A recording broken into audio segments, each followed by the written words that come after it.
They're, depending on the vehicle, they're different.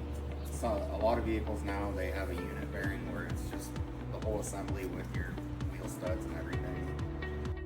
Those are very important, not just because it keeps your wheel on, but also because it orients the rotor to the brake pads. So like when wheel bearings start going bad, you're actually rapidly wearing out your brakes because the rotor's kicked over sideways inside the brake pads.